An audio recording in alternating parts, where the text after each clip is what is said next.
You ask Tiger to solve. This deals with linear equations with one unknown. The final result is x equals -4/5. Let's solve it step by step. Simplify the expression.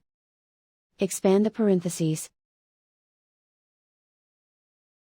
Simplify the arithmetic.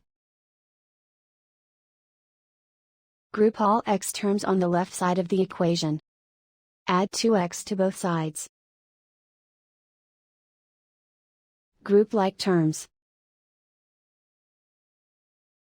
Simplify the arithmetic. Group like terms. Simplify the arithmetic. Group all constants on the right side of the equation. Add 6 to both sides.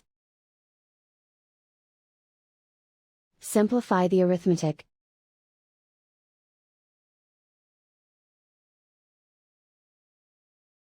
Isolate the x. Divide both sides by 10. Simplify the fraction. Find the greatest common factor of the numerator and denominator. Factor out and cancel the greatest common factor. And so the final result is x equals -4/5.